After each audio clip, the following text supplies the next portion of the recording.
Hi. Thank everybody for coming here to doing this again. This is our monthly talkPOPc's event, Philosophers Ontological Party Club. So let me just tell you a tiny little bit about the organization, and then I'll tell you about the topic that we're doing today. So this organization is a 501c3 organization. I founded this organization several years ago, and it's both an art and a public philosophy organization. So the idea behind the organization is that both philosophy and art are just forms of conversation, just like the books around us, just like all of the stuff. And a lot of times people think about philosophy and art as kind of soliloquies where people are sort of telling you their own story. But in fact, they're conversations that people are having with each other. So we kind of manifest that truth by having public conversations in public philosophy. So today we're doing a particular philosopher named Miranda Fricker, and it's a philosophy about epistemic injustice. So I'm going to leave it to the two philosophers who are doing it today, Jordan Bridges and Luke Quinton, both from Rutgers, to talk about what really epistemic injustice is. But I just wanted to tell you a tiny little bit about the sort of presupposition I think a lot of us operate with is that we see the world exactly the way the world is. We're kind of like mirroring the world when we see it, and that's completely not true. There's a lot of science behind the fact that our vision edits enormously what we see. We see things that are linguistically identified in terms of what the word is, but we also see things in terms of habits and the way that we're taught to believe things or not believe things. And so that's kind of the crux of the Miranda Fricker point, is that we see things in habitual ways, and some things we believe more than we believe other things. All right, I'm going to then turn it over to our two philosophers. And again, I want to thank all of you for being here. This is being recorded, just so everyone knows that. This is being recorded. Say whatever you want, chip in, chime in, yell across the room. And if there's a warrant out against you, maybe sit back there with Francesca. Yeah. Again, thank you. I'll turn it to you guys. Thank you very much. Cool. Oh, I don't think we've ever gotten claps before. All right. Hi. When I was an undergrad, I constantly had to look up the meaning of the words epistemic and hermeneutical like so many times. So please don't feel dumb if you're like, I don't know what that means. For our purposes, it's just stuff having to do with knowledge. So some philosophers are epistemologists. That's what I think all three of us do. We ask questions about what's rational to believe, how good inquiry goes about, things like that. So Miranda Fricker is a very cool philosopher who lives not far from here, actually. I didn't know that. Yeah. She's at NYU. She's at NYU. Rutgers unsuccessfully tried to recruit her. Anyway, but she introduced this really significant concept of epistemic injustice. It's a kind of injustice that particularly wrongs a person as a knower, as someone who can communicate knowledge or give testimony. So say like testimony just like the kind you give in court, where you say this thing happened to me. So some kinds of examples, people not believing, black people saying, hey, the police are brutalizing us for no good reason. For a long time, kind of still, that started to change maybe in like the early 2010s when video like smartphones became more common, and then became much harder to discredit that testimony. So Fricker calls this an epistemic deficit. So that's when you downgrade what someone says relative to some neutral, imaginary, like neutral person, where maybe if they looked different, belonged to different identity groups, you would be more likely to believe them. There are also credibility excesses. Some people, when they say stuff, are given more authority, they're more likely to believe them than others. Want to talk about hermeneutical injustice? Sure. What hermeneutical means? I think it might also be worth saying something about the difference between like what makes it an injustice rather than just failing to believe the right sorts of things. Because I think there are all kinds of ways in which in our everyday lives we fail to notice certain things about the world, or we reliably don't respond to people in certain kinds of ways or situations in certain kinds of ways. And these aren't necessarily wrongs or injustices in themselves. I think what's really important for Fricker and for this idea of epistemic injustice in general is that it's sort of systematic and structural in this way that is reliably targeting certain kinds of people based on their identity, and that it's not just based on these individual instances of me failing to value Jordan's testimony in the right kind of way because I wasn't paying attention or something like this, but it's like me, kind of as a man, sort of failing to credit Jordan's testimony because she's a woman, and then so I devalue her testimony relative to what I would take a man to be saying. So it's supposed to be this sort of larger, more diffuse structural phenomenon that is causing it to be an injustice rather than just a failure to believe in accordance with the evidence or something along that line. And that should be familiar. Like a lot of stuff we talk about, you can offend or wrong or harm people in lots of different ways. Only some of that counts as an injustice, and there's philosophers fight about why this is, but like intuitively, it's sort of systematic. It's in virtue of an identity. And so I think that actually marks a good segue into how epistemic injustice differs from hermeneutical injustice. So hermeneutics is it basically means like interpretation. So it originally comes from this tradition of like studying the Bible, of like the right way to like read the text so that you're getting the right kind of information out of it. But it's sort of become this like broader catch-all of like the way that you study a text or a group of texts or or a thinker sort of more generally about how to best situate what the author's intention was. And so a big piece of what makes something relevant to interpretation is that you have the right kind of resources on the table so that you can understand what the author's or what the speaker's intention was. And so the thing that separates hermeneutical injustice from epistemic injustice is that in epistemic injustice, you have all of the resources available to you, but you just fail to understand or properly credit what the other person is saying. Whereas in hermeneutical injustice, one of the parties or both of the parties lack the resources to sort of understand like what the wrong is in this situation. And so like one of the sort of big ideas in this book, which we'll get to a little bit later in the talk, is Fricker talks a lot about the introduction of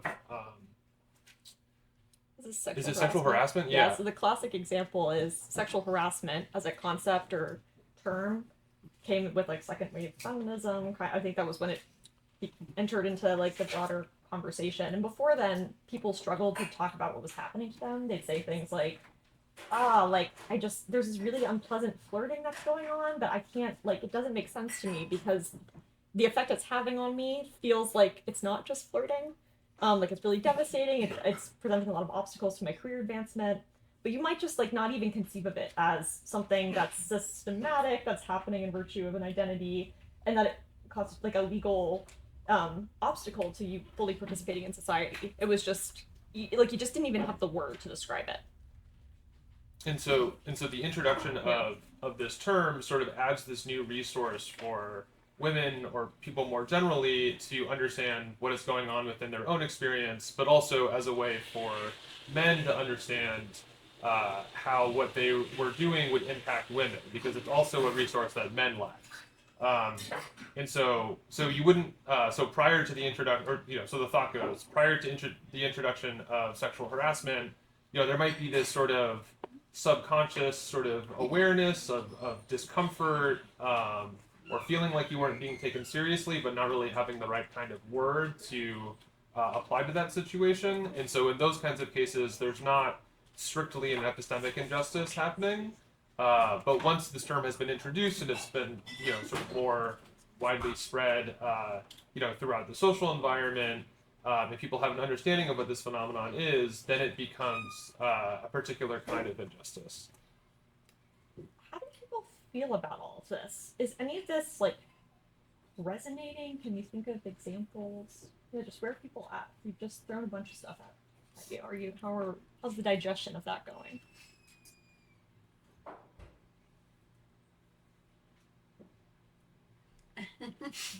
Can I ask something? Yeah. I was just thinking, I don't know when the term sexism was invented.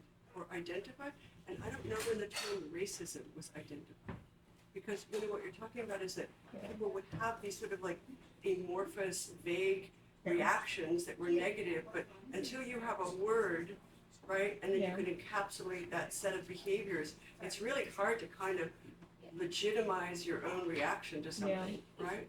So, does anybody know we should when look those this up words though. were I mean, the boys were writing coined? about racism, and racism also, like in the English word, is like very tied to U.S. race. So I don't know. Does anyone here know that? No, that'll be our homework to look that up. Yeah. Yeah, I think in that vein, one that I think like an open question I have is obviously Fricker is like, I'm going to identify these two forms of injustice to try to find corrective measures to alleviate them. But I think in terms of like hermeneutic injustice, my question is if the wrong is sort of a lack of like knowledge or like terms and it's sort of a structural harm, how do you correct for that? Because it's like, how do you know what you don't know? And like, how do these terms evolve if the entire point of the form of injustice is that you just simply don't have the like rhetorical or like knowledge tools to be able to conceptualize the injustice? I really liked how you just articulated a very important premise, which is assuming that part of what we might want to do when we do the hermeneutical work of identifying epistemic injustice is to ameliorate it. That's definitely like one aim you might have. Another aim might be to provide like a diagnosis after the fact. Like sometimes you just want to characterize that this thing was wrong, that it was an injustice. And one way you could explain that is like why the idea didn't arrive sooner, something like that. So that's one possibility. Could be like backward looking. Yeah. When I hear the word injustice, I kind of think of a legal situation, okay? But if I'm saying in a regular conversation to somebody, okay, that's not right. Is that an injustice? I think you have to. I think that there's a gray zone there, okay? Certainly, the legal term of injustice, okay, is certainly applicable here, okay? But the exact opposite of that would be the kind of folksy, everyday way of feeling slighted because you broke a convention that where you kind of threw a punch and you didn't mean to throw a punch. Maybe you did mean to throw a punch, and I don't know. But I'm calling you out and saying there's something wrong here. This is not right. Okay, I would not call that per se an injustice. So she's coming from a really particular tradition in political philosophy, where what we try to do is imagine like the ideal state or ideal society, and then say what ingredients would be needed for things to go well. And she's responding to this other philosopher who said there are two virtues when we're communicating, truthfulness and accuracy. And what she says is, no, there's actually a third kind of justice or good. Think like Plato, all these like good virtues needed. And that is justice in terms of like fairness. So some people have credibility excesses, some have deficits, and what's needed is something appropriately distributed. In all fairness, what's the other guy's name? The other philosopher? Yeah. Bernard Williams. Bernard Williams, okay. And Truth and truthfulness. And his seminal work is Truth and Truthfulness. Yeah. Okay. Yeah. But it does seem like an injustice. If there's groups of people who are systematically not believed and not listened to, then that absolutely does translate into legal situations all the time. Yeah, but all I just wanted to do was to point out that there's a gray area where the two parties involved, okay, are approaching one another, okay, and it's not quite sure the intensity of the slight. I'm going to call it a slight. Somebody who is saying something that is offensive. Is that what we're talking about? Well, I don't think it's somebody saying something offensive. I think it's people not being believed and listened to. Right? Oh, okay. So that's what it is, right? Yeah. So it's like you have people saying things, right? And some people are just believed more than other people. And those people who are believed because of their social status and because of their race and because of their gender and all kinds of power situations that they inherited, essentially. Not that they alone garnered, right, but that they inherited.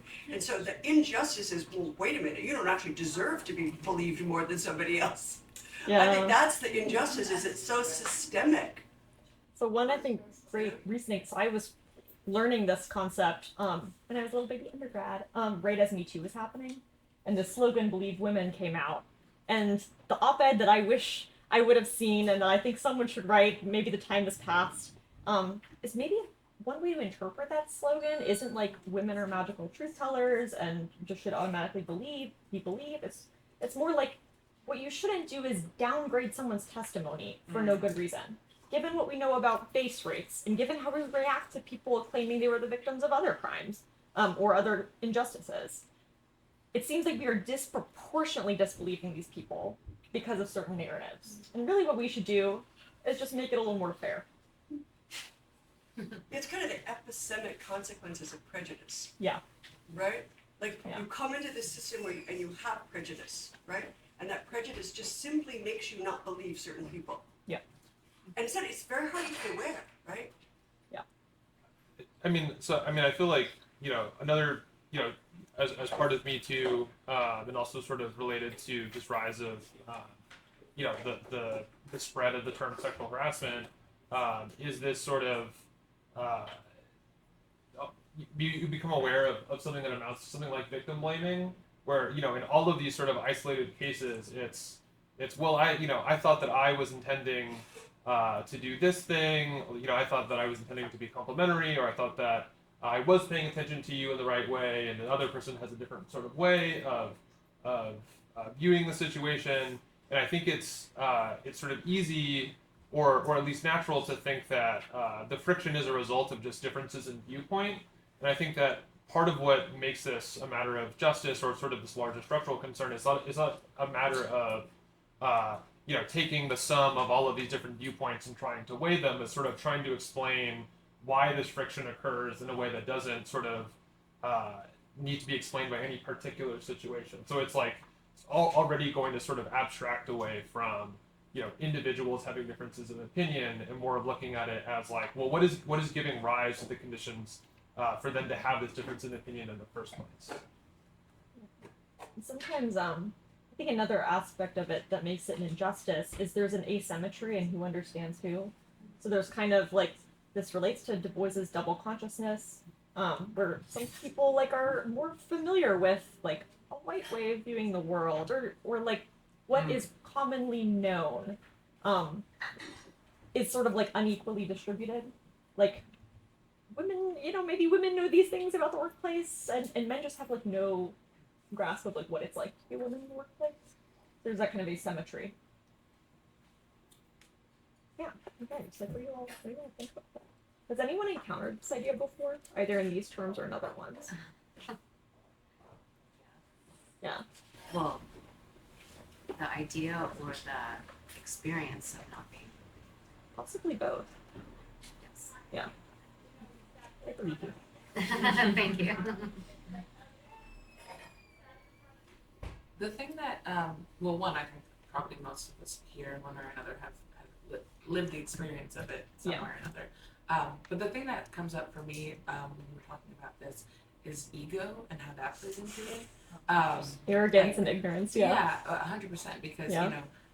No matter what demographic you're coming from, like you were saying before, some people just maybe have like a different view of the world or the workplace or whatever it is that other people, another demographic just doesn't understand, and the other demographic just refuses to comprehend that they couldn't understand that. Yeah. I had a lot of these talks with my father. Yeah.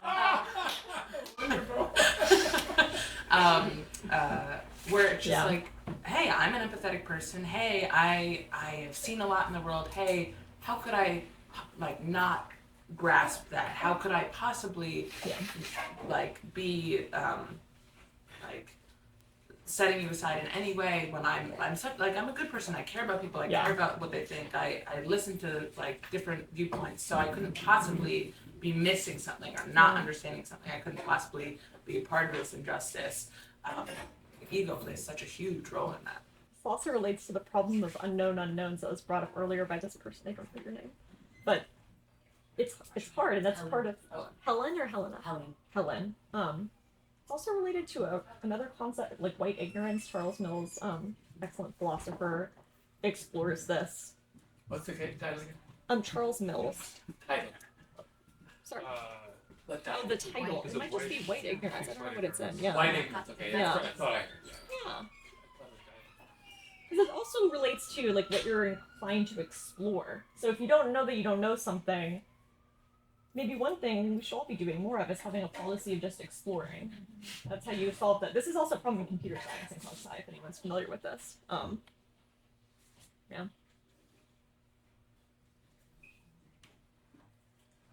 I mean, I also think that a part of this is that, I mean, sort of echoing in some ways on what you just said, Yeah. but part of recognizing it, so there's like the flip side of this, which is a book that I have pretty mixed feelings about, which is like the Robin DiAngelo. Oh yeah, white fragility. White fragility. Yeah, more about the process of, like confronting white ignorance. But I think but that part of what Not actually read that.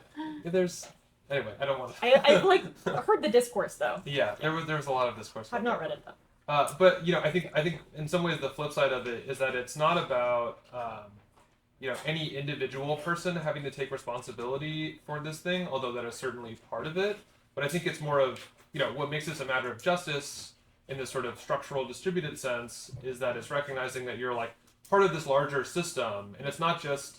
And I think like part of what Fricker's innovation is supposed to be is that it's not just conceiving yourself as like a political member or a social member or a member of your gender or class or so on, but you're also a member of like the epistemic community.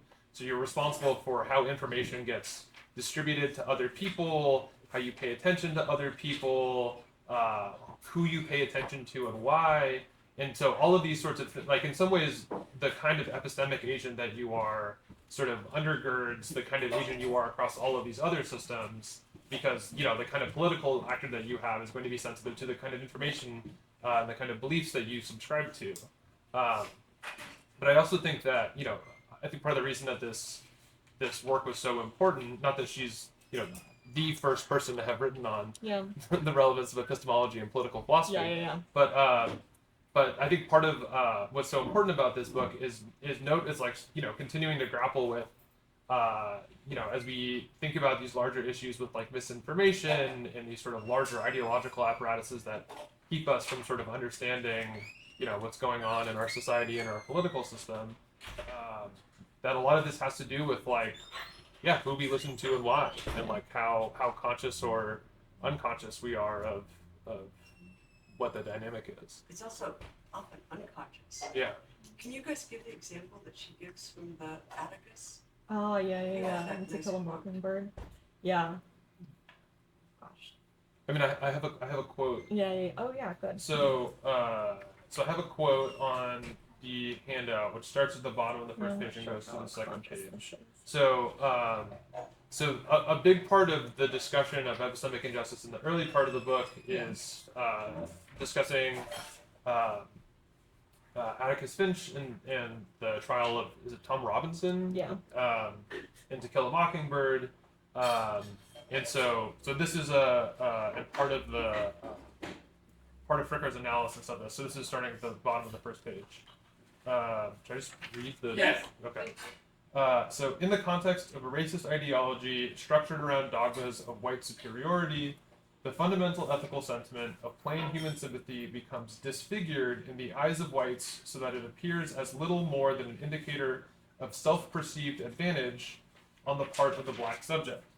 A black man is not allowed to have feelings that imply a position of any sort of advantage relative to any white person, no matter how difficult and lonely her life might be. The trial is a zero-sum contest between the word of a black man against that of a white girl, or perhaps that of her father, who has brought the case to court, and there are those in the jury for whom the idea that a black man is to be epistemically trusted and the white girl distrusted is virtually a psychological impossibility. Yeah, so the context there is when he was trying to give an honest answer about how like the two interacted, the answer was she was doing laundry all by herself and seemed lonely, and I've observed this person, we're neighbors, and her life kind of sucks. I feel bad for her. But that couldn't be believed. Because what do you mean? You feel bad for her? That doesn't even make sense. So it seems unbelievable. And there's multiple like scenarios in this trial where he's sort of damned if he does, damned if he doesn't, because either way you won't be believed.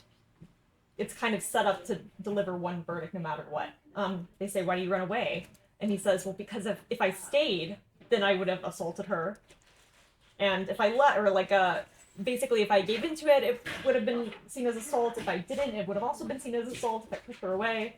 I did the only thing I could think of, which is run away. And they're just like, that doesn't compute. At least that's what, purportedly. That's the thing with like unconscious stuff. Definitely to some extent a real thing. I am a little bit suspicious. I sometimes feel like people try to explain things in terms of like unconscious biases more than that's actually what it is doing the work. I don't know. I'm like, is it an unconscious bias that a legal system is set up in this way? That there's an all-white I don't know. I think the better explanation for that is something else. Yeah. Mm-hmm.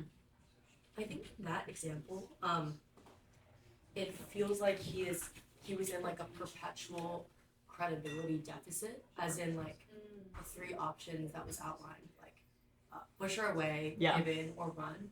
It's like, I think it's less of whether these three actions like show guilt, but more so just that, like, I think what you said, like, damn if he doesn't, damn if he doesn't, just because like it's much more structural than it is like situational. Yeah.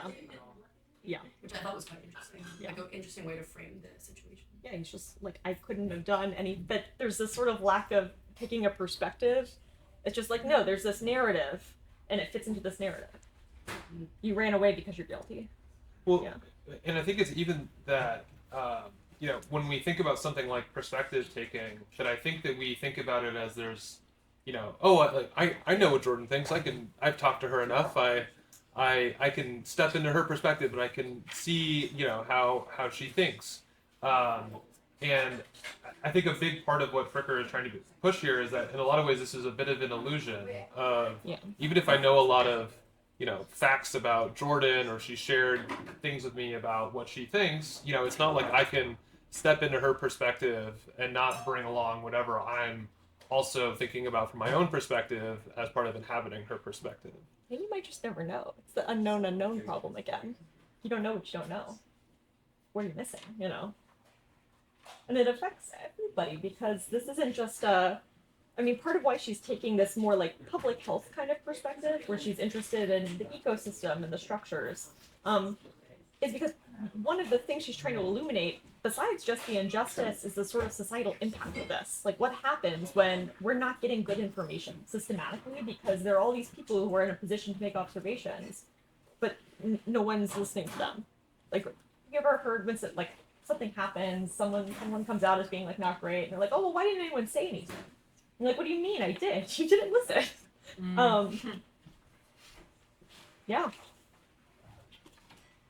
I find the weird thing is to sort of be conscious of I don't know how to, I have a picture of it, I don't know how to explain it, how to be conscious of the different degrees of belief that you accredit people that you speak with. Like, I know I do this, right? I know I will believe some people and think that, oh my God, right? Yeah. And you automatically, and I catch myself all the time, like automatically believing certain people from certain groups, right? More than I believe others. And then I kind of go, but wait a minute, why am I believing you, right? Or why am I not believing somebody else? Yeah. And you can feel that. And it's like tuning a violin or something. You have to be conscious about where your degrees of belief are coming in unfairly. And it's a very hard, didn't one of our Supreme Court justices just complain that another Supreme Court justice didn't know anybody who worked at an hourly wage? Wasn't that Sotomayor who complained about Kavanaugh? Wasn't that right? Yeah. Was that right? She apologized.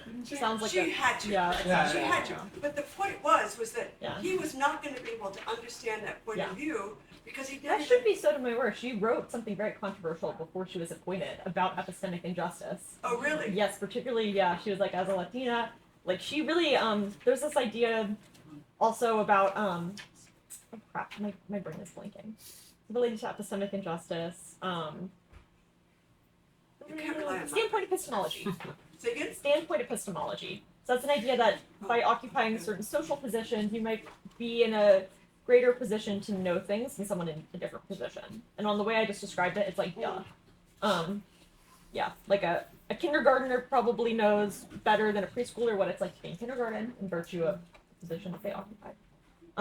They usually mean something stronger than that. And Sotomayor wrote a piece, I forget what it's called, before she was appointed, and it caused some trouble for her appointment. She had to distance herself from it after. But she seemed to endorse, she was like, yeah, like part of the reason I should be on here, and my particular value is that I have this experience that other people don't. Yeah. I also sort of wonder how, sort of like what you were saying, that kindergartner knows better what it's like to be in kindergarten than a preschooler does. The idea of like trusting experts and that always like comes up for me, because to a certain degree, you should trust certain people about certain things better than others.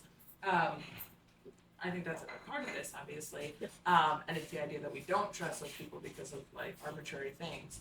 But then, like, I don't know, that could be taken or twisted in a certain way and say like, hey, we shouldn't trust anyone more than anyone else, or we should all trust everyone on the same level. Yeah. Or where some people, you know, like, I don't believe that having an education makes you more knowledgeable on everything in the world, like, or that you shouldn't be believed about your lived experiences if you don't have an education. But if you have an education in physics, I would probably trust you to answer a physics problem more than I would trust somebody who doesn't have an education in physics. So, like, the idea of trusting experts, and also just, like, the vast idea, like, that's happening now in the country and the world of, like, not trusting experts, not trusting doctors, things like that, not trusting people with higher education degrees, or, like, a lack of faith in that. Like, how that plays in is sort of like a backhanded sort of response to there being epistemic injustice. Yeah. I liked what you said just at the end there. I sort of think of it as, like, struggling to find a good balance. Like, it might be a matter of justice that climate scientists should probably be given an excess of credibility relative to a normal person who is not an expert on this issue, where given the normal person amount would be inappropriate. I mean, maybe another thought is like part of this anti-institutional backlash might be people saying for a long time, like, this particular thing is not working for me. My life is not going well. And other people saying, I don't believe you. You're being delusional about your lived economic experience or something like that. I mean, one of the, legacies of this book, and not, or at least, I know, getting the hat to sit on. Yeah. It's, The hats make it. You guys have to keep those hats on. yeah, Sorry. it's slightly, It's part of the branding, slightly too yeah. small for my head. But like one of some of the issues that have also come out as part of Fricker's discussion in this book is the ethics of speaking for others, and also like what it means to be a representative of a group or to speak for a group. So on the one hand, you want to take these kinds of issues on board in the sense of like you don't want to speak on behalf of other people who are perfectly capable of speaking for themselves, but you also want to be aware of the fact that different people are going to occupy different positions of social power within the sort of broader social structure. So actually, in some ways, it might be helpful to, speak for other people or to elevate other people's voices insofar as you are accurately disseminating the message that they would like to be expressed. Grad students are great at doing this. When we want to communicate something, grad students, and we want to communicate something to faculty, we pick particular people to deliver that message. Yeah. And if they're mad about it,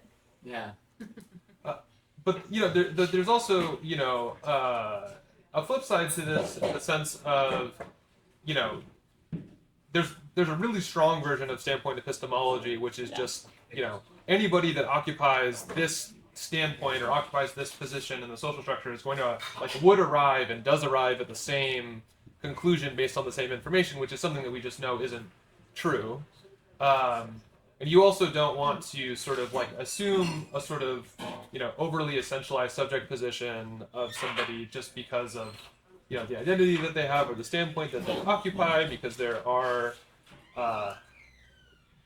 plenty of people that seem to misreport their experiences Or just kind of assholes. Like if you've ever, no, but like genuinely, if you've ever been involved in any kind of organizing or something, at a certain point you've gotten like someone is just insisting on their Yeah. authority to say something, and it's like, okay, but like you don't speak for everybody, and also you're being a jerk. Anyway. I have to pick up on something that Dina said. Consciousness, individual consciousness is like being in tune when you're playing an instrument. Take the violin, because Yeah. that's the most critical of them all. And, It's my favorite and too, the but- extension of that metaphor is the conversation. Yeah. Because then you're in the quartet or quintet, okay, and you have everybody first of all making sure that their instrument is in tune, okay, and then also being in tune with the others, and that's a magic moment, okay, that changes because you can be out of tune, especially if you're talking about a group of novices, or for example, like not only undergraduates but high school students or grade school students, okay, that every time a discussion takes place, this tuning of your own instrument vis-a-vis the tuning of the group, okay, is very, very important, okay? And these individual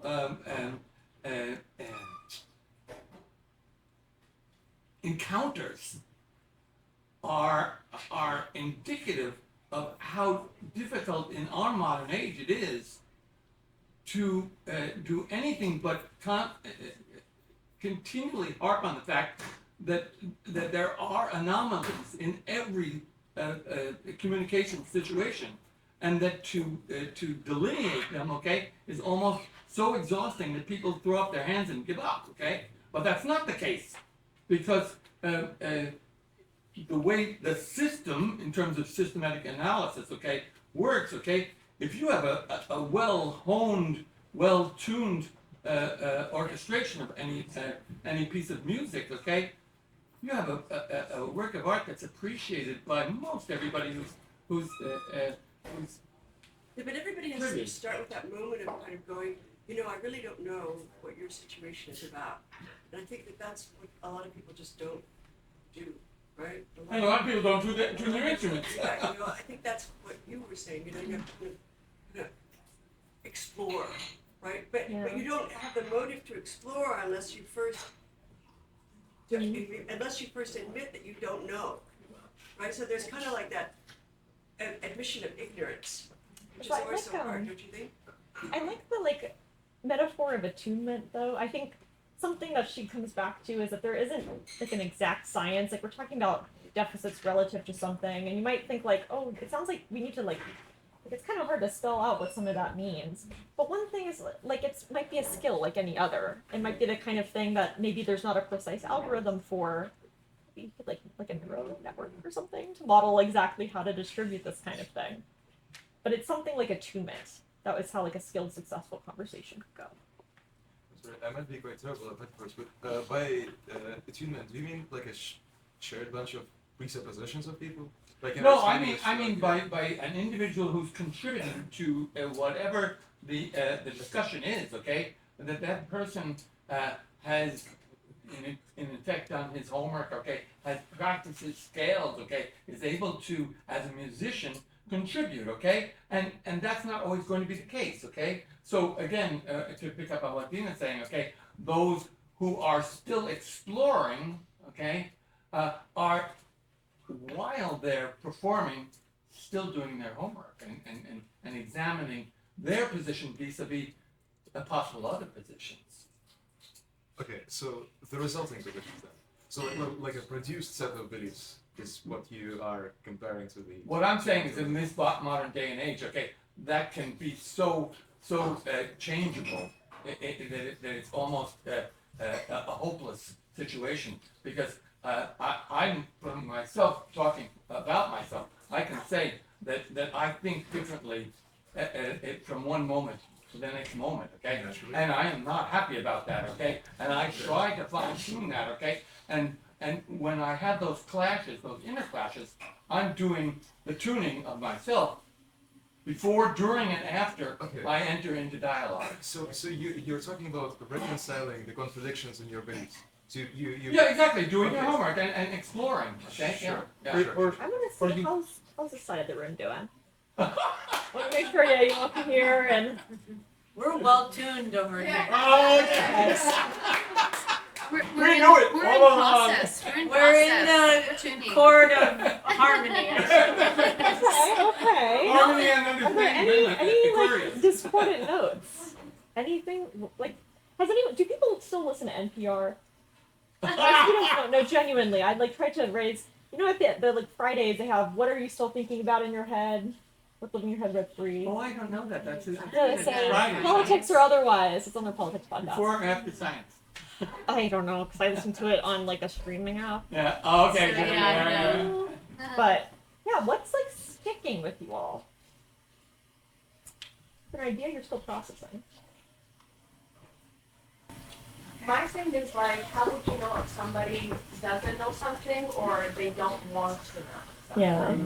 Because like, I'm Iranian and yeah, there's a lot of, justice wrong when it comes to female and male. And I feel like I could speak from my family is that they don't want to know. It's like perspective or putting themselves in somebody's shoes and they genuinely don't and they don't care. So like, and then the crazy thing is that they brought us to this country, like my parents, for example, but then they still are not open or like open to exploring curiosity. Yeah. That's another thing. It's like you gotta be curious Yeah. to want to know. And like how do you even I guess it's not even about what you could do to them, it's just like more what you know what's going on and what you could do for yourself at the moment and to like get yourself out of that head space. But You yeah, would really like white ignorance. yeah. Because he's picking up on this idea that there can be something morally objectionable to ignorance. Like, just because you're like, I didn't know, Mhm. doesn't let you off the hook. Right. Yeah. It really does not. Yeah. It shouldn't. Yeah. Yeah. I hear a lot of, like, parents. People are like, I have this intimate knowledge of what it's like to just, like, not be able to get through to people. Yeah. I think what you brought up is a really good example of a very general and relatively short list of things. One of them is the sort of valuing having a more complete understanding of the world. Another is being some process of conversation. So basically, for any conversation or thought process between two people to be meaningful in any way, beliefs might differ, obviously, like the current state of a person's information about the world might differ and a conversation might be meaningful. But there's just these like fundamental necessities without which any conversation is meaningless, and one of them is sharing. But just for example, suppose you are arguing with a person who does not share the belief that it's important to refine your knowledge of the world. Like that is not something you can argue about. That seems like a fundamental requirement for this sort of conversation to be, possible at all. Or for example, valuing a conversation at all as a method of, and this is a good connection to what you said before as well. Absolutely. So we can't talk about the importance of talking, and we can't teach about the importance of teaching, because being successful in that requires that to be already present in the person. And I do not know, and I would very much like to ask those present on their opinions on this, on how do you go past that? Suppose it's critical to convince a person who does not value, the practical application of these concerns. A person does not want to learn. How do you teach them to learn? How do you teach them to want to learn? Have the experience and just think to yourself of like really changing your mind or like really noticing when you've just had like a total ignorance of something, either the value of something, learn whatever it is, or you're just like, oh shit, like I totally did not know that was embarrassing. Mm-hmm. It doesn't even have to be embarrassing. It's admitting Yeah. to yourself, wow, what was I thinking? I didn't know that. Yeah. But I think like another point is like we can't really focus on what others don't know and try to help them understand. Like that's something, trust me, I've gone through so many years before, and what I came back is like I just gotta focus on me and respect. Like sure, you do not understand, but then there's gonna be boundaries, and we're not gonna have the same Boundaries with parents. Yeah. relationship as you would want it to be. You know, like there's no way we can control how people think, they can react. We can hope and educate and talk to them, but then it's power of will.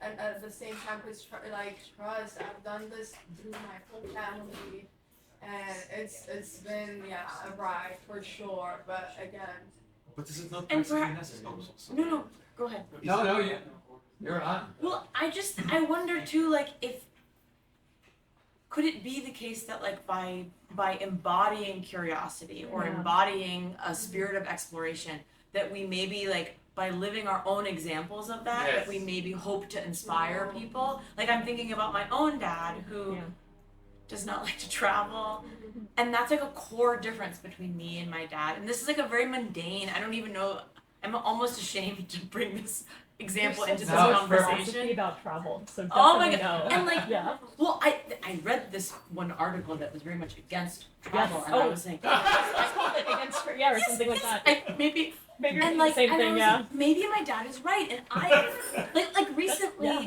visiting my parents, I was like, maybe they're right. Yeah. Yeah, no, And there's a point. actually, Yeah. I miss them all the time. I'm always so glad to visit them. They drive me nuts, Yeah. but I Sounds long normal. for them. like I really ache to be like Yeah. around them. Yeah.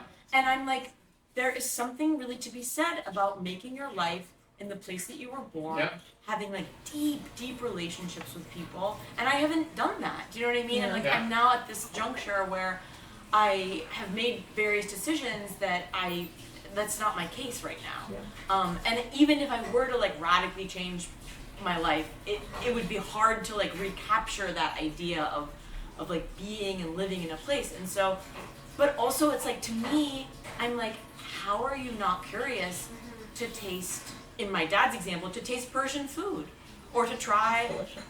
Afghani rice? Like, and my dad is like, no, thank you. And it's just like he would rather have the rice that he knows how to make, or that it's just Great like, example of so many things. Also, the sudden experience of you being like, oh, I kind of have a sense of what it is to value this. right. Yeah, it's such a good example. It feels like it went really off topic. No, not at all. In fact, I think it's to regroup the thinking. Because when I first heard you guys talking, I'm going, whoa, we've lost the battle. There's no answering this question, okay? But the way to answer this question, okay, is to take individual iterations, okay? And then go ahead and start to see, can we cull out some generalizations, okay? And it's harder and harder to get generalizations. Yeah, no, cases are a great like way to work through intuitions about bigger problems. There may be lots of ways of addressing this, though. I'm more of a pluralist about these things. I mean, I take it that, part of the worry that you were trying to raise here is that it feels like there's a difference between, us having a conversation in which, like, at the surface we're using the same words or talking about the same thing, but sort of we're just talking past each other, versus it feels like, the sort of measure of attunement that we've been, sort of using as like a metaphor in this discussion so far is sort of like presuming that we at least have like a relatively similar body of information, because at a certain point it doesn't really feel like we're disagreeing if you and I aren't even talking about the same thing, or we don't have roughly the same things available to us. Because if we're seeing the same, like if I'm looking at this thing and I'm like, hey, do you see that this thing is happening, or do you notice that this is a part of our experience? And you're like, yes. And I'm like, well, do you believe this is a good thing or a bad thing? And you're like, you say, I think this is a bad thing. And I say, well, I think this is a good thing. But then it's at least at a point where we're having, we're actually disagreeing about something. Like, and so I think there's like an idea of attunement as like, this thing that we like have to achieve in order to arrive at something. But I also think there's this idea of attunement as like this, thing that like unfolds, that we all have to sort of go through together to be like, hey, I think you're a little sharp, I think you're a little flat, I think you're playing a little fast, I think you're playing a little slow. And even if you don't arrive at like the same place at the end of the day, it's this sort of thing that you kind of have to continuously collaborate on. That was not quite what I meant in my response. So,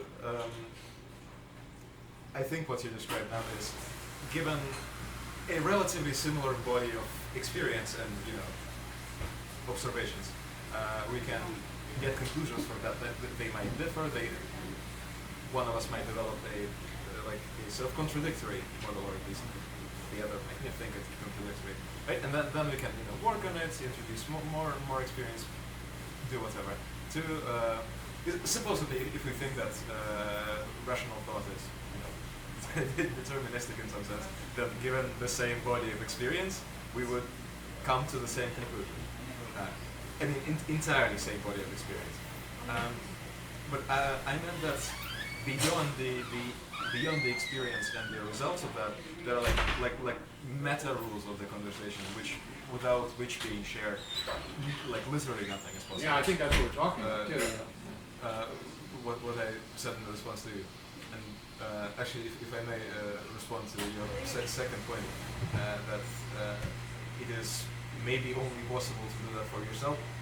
Certainly, it's like undoubtedly it's possible for yourself in the sense that you have relative control of your cognitive process. But even if it's so hard to do for others, it seems sometimes we not even ought to. We kind of have to. It's like if somebody has a very very big accent, breaking down into your door and screaming, "Here's Johnny!" Right? You sort of need to convince them that hitting people in the head with axes is not they oughtn't do that. Like it's I would say a very big reason of why, for example, this meeting organized by Professor Jean-Greg is very important, is that it introduces that shared idea of a conversation and of it has a practical societal purpose. Yeah, I think the shared idea is really important. Yeah, I mean that's what I thought was the point of To Kill a Mockingbird. Actually, was that it becomes a shared idea that he deserved to be listened to. So when I was thinking about this before we did this, I was thinking about how browbeating people will actually change people's ability to open up and listen to a point of view that they weren't listening to before, because people so desire to be part of the group and so desire to be part of the crowd. And so when people sort of recognize that the shared conversation is going away from them, right, and from their point of view, they will sometimes adopt that shared. I mean, this is how how racism starts to be eradicated, right? It's because people just realize it becomes unfashionable, right? That's definitely one view. Yeah, I don't know. That's a kind of empirical, substantive, debate about tactics and strategy. It's a tactic issue. It's like, are you kidding? You think that, right? But to that point, I think going back to the question of speaking on behalf of other people, I wonder to what extent external mediation is required if two people are just there is a credibility gap between the two people.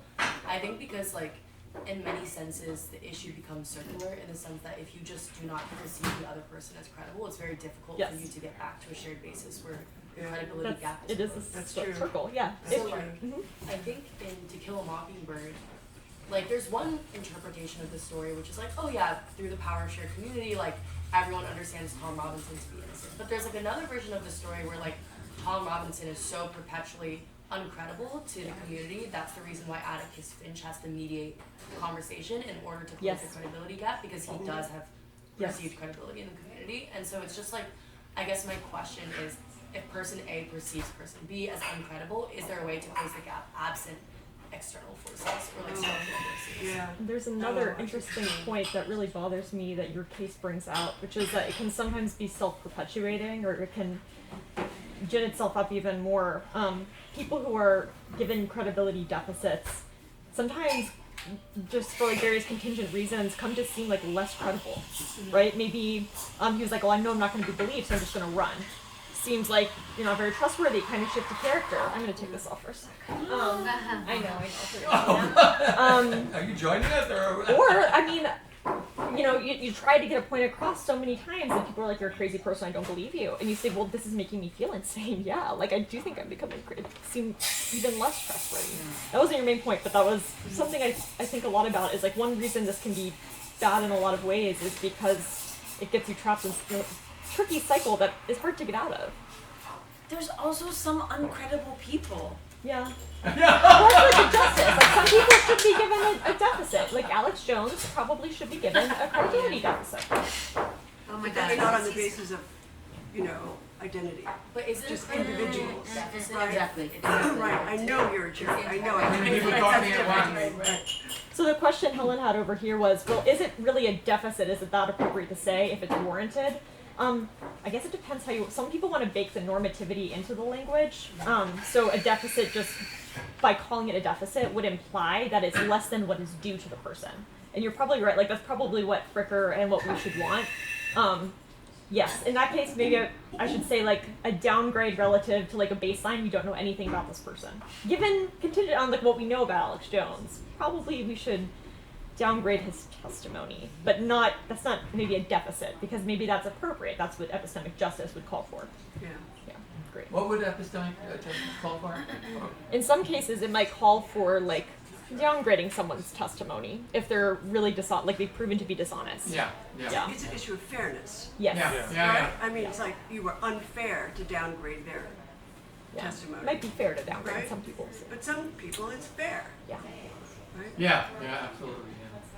But I like also the bringing out that it is a broader problem because in the conversation we've kind of shifted back and forth between talking about it at like a structural or big picture level and then talking about it like in terms of particular conversations. And you might think that there's like this bigger picture and maybe we could say like this is a problem that has to be solved, but maybe not necessarily on an individual basis. You might think, especially when it's tied to like identities and it's that injustice on the basis of an identity, this is a bigger problem to solve. And part of why it's a problem is because we might be trapped in these bubbles of ignorance, not even know, and really struggle to get out of them. That's a problem for everybody. We have bad information. Or insufficient information, Yeah, I mean, I think like part of the larger moral is more people should have more epistemic humility about like what they believe and how much weight they give to people, even the people that they respect, even the people that they trust, or even the people that they don't feel like that they should listen to. That there's always this possibility of, this other person believing things for reasons that you're just not sensitive to, and also that something I think about a lot is there's sort of like this like looming specter of like hermeneutic injustice in the sense of like you think about all of the things that people were doing 50 or 100 years ago now that we look you look at factory farms or something and prisons. We look at it now and we're like, oh my god, how could anybody do this thing? Whereas missing? Almost certainly 50 or 100 years from now, people will look at us and they'll think, how could these people have, done X, Y, and Z? And so it's, and a lot of that recently, yeah. Yeah, and so I think that part of it is also, not just being aware of this sort of larger structure and how this sort of feeds into itself, but also in the sort of role that you play in being, maybe more certain than you ought to be about what you believe and who you believe. Do we have time to throw a wrench in this entirely? Yeah. Imposter syndrome. It's 8:01. We kind of don't have time. Yeah, but imposter syndrome is clear, yeah. So, maybe I'll leave here. Yeah. On that note, that was perfect note to end That on. was perfect. Because it's 8 o'clock. Is it 8 o'clock? We're going to kick this out. 1 hour is not enough, okay? Everyone buy a drink. Yes, we will And buy think a about drink, that. buy a Yeah, drink. that's maybe like a I also caveat. wanted to make one Yeah. last announcement. It's getting better weather, and so the next time that we do this, we're going to also set up a tent. Yeah. Our regular tent somewhere nearby here where we do our one-to-one conversations that will then go on the podcast. So please, check out the website and all that stuff, and you can. I have one question. Yes. My question is, is this unique that we're doing this without a tent and not one-on-one? Yeah, We do it once Yeah, a yeah. month. Once a month here. yeah. Okay, but I mean, but we do it with those rules. In other words, normally it's just one philosopher and one person off the street. Yeah.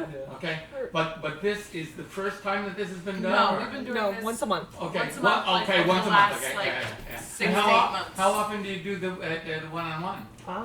Those are more the weather- sporadic. Yeah, whenever the weather permits. Yeah. And if you want, we can get you on an email list, and then we'll Yes. also send a follow-up with a list of like some of the stuff that was mentioned. Yes, we send a we follow-up kinda- reading We list. try to do a follow-up of like, people said this, people thought this, you know? Yeah. If Cool. so Yeah. we'll Cool, do that. but- If you guys are not on the reading list or you didn't RSVP, please come up to me and let me know, and I'll take down your email and then add you to the We email won't list. spam you, I promise. If you have RSVP'd, you are already on the list. Are you on I thought so. that? You could pass it on to me because I got I'd like to A end wonderful on job, you guys. moral. Yeah. Good job. Thank you, audience.